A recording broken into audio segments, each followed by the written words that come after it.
अध्याय प्रारंभ हो रहा है, जिसके सुनने से सब पाप नाश हो जाए। कार्तिक माह का लिखो छठा अध्याय। नारद जी ने कहा, जब 2 घड़ी रात शेष रह जाए तब तिल, कुश, अक्षत, चंदन आदि लेकर शुद्ध होकर जलाशय पर जाए।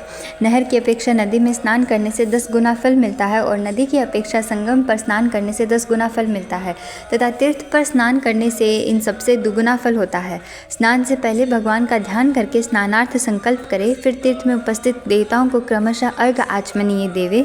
अर्घ मंत्र यह है, हे कमलनाथ आपको नमस्कार है, हे जलशाही भगवान आपको नमस्कार है, हे ऋषिकेश आपको प्रणाम है। मेरे दिए हुए अर्घ आप ग्रहण करें।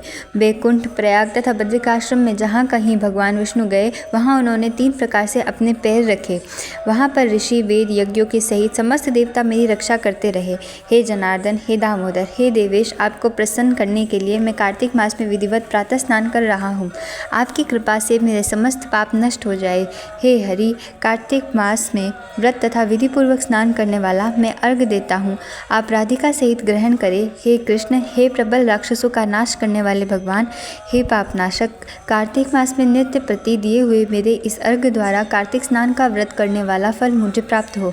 इसके बाद विष्णु, शंकर तथा सूर्य का ध्यान करके जल में प्रवेश करे और नाभि पर्यंत जल में खड़ा होकर विधि पूर्वक स्नान करे। गृहस्थी तिल और आंवले का चूर्ण लगाकर तथा विधवा स्त्री व यति तुलसी की जड़ की मिट्टी लगाकर स्नान करे।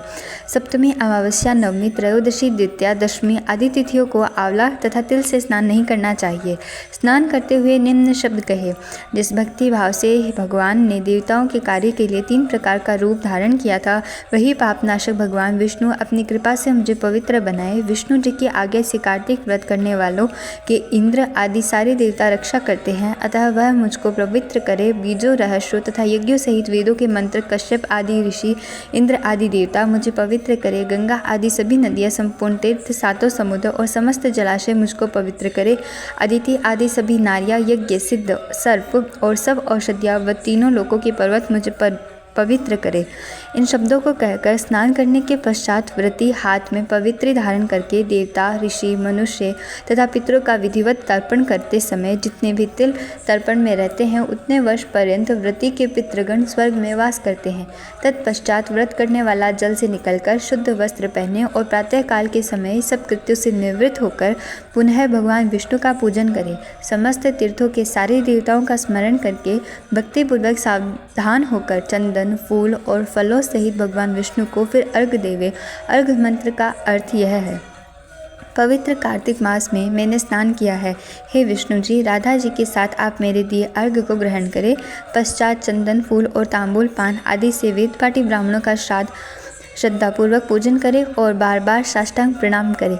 ब्राह्मणों के दाएं पैर में तीर्थ रहते हैं, मुख में वेद और सारे अंगों में देवता निवास करते हैं। अपने कल्याण की कामना रखने वाले लोग इनका अपमान न करें और न इनके साथ विरोध करें। फिर एकाग्रचित हो भगवान विष्णु की प्यारी तुलसी का पूजन करें, उनकी परिक्रमा करें तथा उनको प्रणाम करें। हे देवी, हे तुलसी, देवताओं ने ही प्राचीन काल से तुम्हारा निर्माण किया है और ऋषियों ने तुम्हारा पूजन किया है।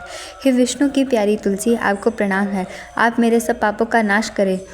इस प्रकार भक्तिपूर्वक जो लोग कार्तिक व्रत का अनुष्ठान करते हैं वह संसार से दुखों को त्यागते हुए सुखों को भोगते हुए अंत में मुक्ति को प्राप्त करते हैं। कार्तिक मास का अध्याय संपूर्ण हुआ। राधे राधे।